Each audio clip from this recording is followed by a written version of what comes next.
welcome back to me rambling about guns in the Wild West, part 2. In this video, I'm going to go over all the primaries as well as some of the stuff I got wrong in the last video. The Winchester 1866, or the Yellow Boy, is a lever action rifle and is the cheapest gun in the game, coming in at a whopping $1,000, which if you know anything about prices back then, is absolutely insane. Just to make sure I got this right, I checked an old authentic store magazine from 1898.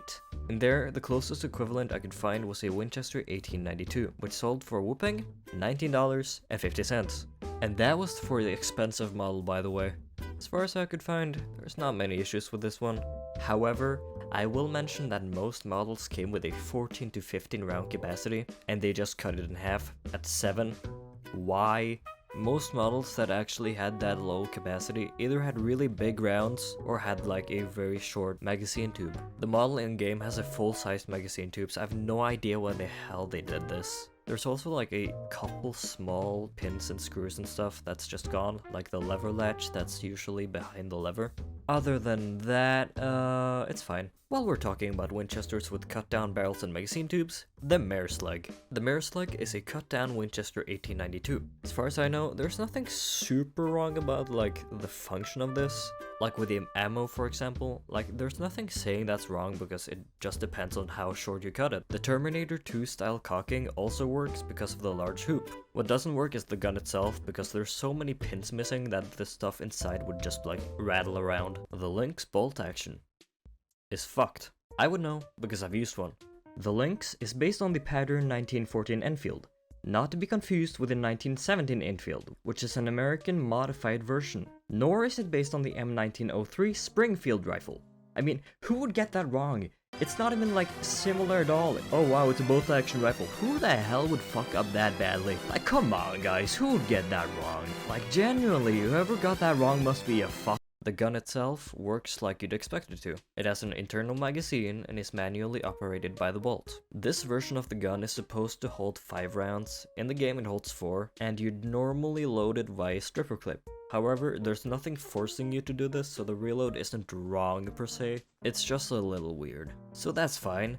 What I'm not fine with is the fact that the safety is gone. Where'd it go? Do you need the safety in this game? No. Is it still weird that it's missing? Yeah.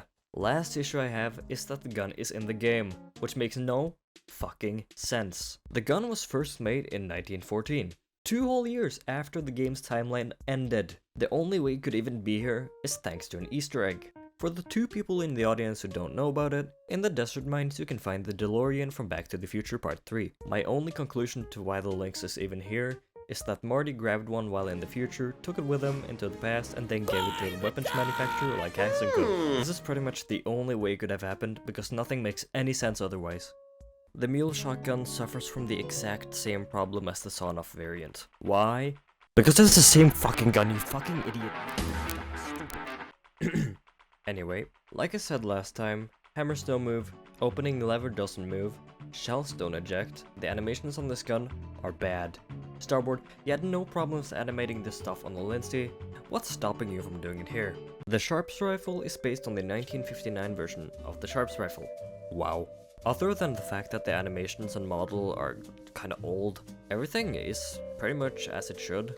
The scope is right, although the reticle isn't like totally correct. The animations have all the moving parts that is required for the gun to work, such as a hammer and the lever to open the breech, and all of that is as it should be. I mean, yeah, the gun isn't super detailed and all, you know, there's screws missing and all of that, but I think it has aged a lot better than some of the other guns. The Harmonic Rifle is such a cool gun. It has everything. Barrel, harmonicas, not full auto.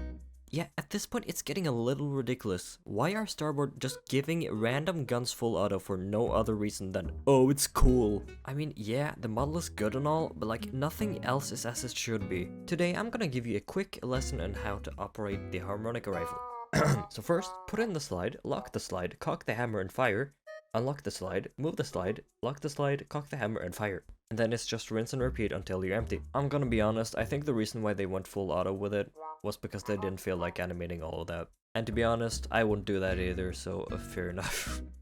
The Winchester looks good, but for some reason they didn't animate the hammer. I mean, why? They already animated all that stuff on the yellow boy. Why the hell would they remove it now? And for some reason, the cartridge ejects through the loading port. For everyone who knows how a lever action gun usually works, you'd know that the cartridge usually goes out through the top because of the loading elevator. A lot of pins in the receiver are also just kind of missing, just like the mare's leg. 8 rounds for this particular model is correct, but it varies based on caliber.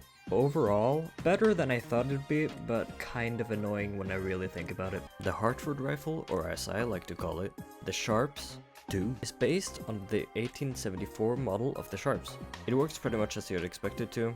The sights look good and are in the right place. The model is great and has a lot more detail than the original Sharps rifle. I'm not gonna cover how it works too much because it works the same way as the original Sharps, but they did in fact add a cartridge into the animation, which is cool because it adds a lot to the immersion. The Martini Henry, my favorite primary, is good. I could only find one issue, which is that the cartridge doesn't get removed when reloading, which is also an issue on the Sharps and Hartford. Anyway, the model is good, the reload and animations are good. Overall, no major problems with this one. The Colt 1855 is accurate for the most part, but the reload is wrong. In real life, you can't just put rounds into the cylinder to reload. You physically have to remove it, load your shot, put it back in, and then use the loading lever under the barrel. Operating the gun itself is like you'd expect from a single action revolver.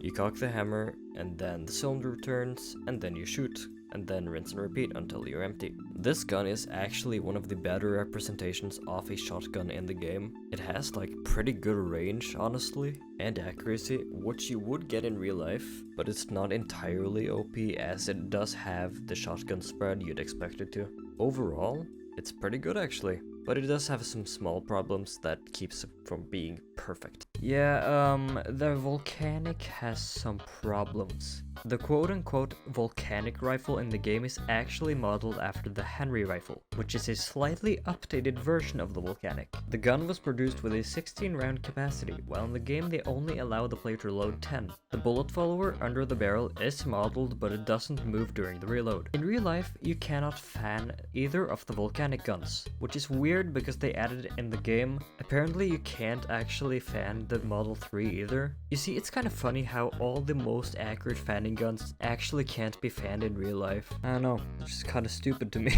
I'm not gonna go into too much detail with the guy caught because I already covered most of my issues in the last video. Just know that the carbon version has all the same issues but on a larger scale.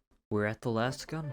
The one, the only, Spitfire. In the game, the Spitfire is an automatic sniper with 6 incredibly powerful shots. The real one is a beautiful fighter plane fitted with 2 beautiful 20mm cannons, as well as 2 rockets under each wing that can fire as many shots as you want and need to take out a small village. I mean, come on man, in the game it doesn't even have wings.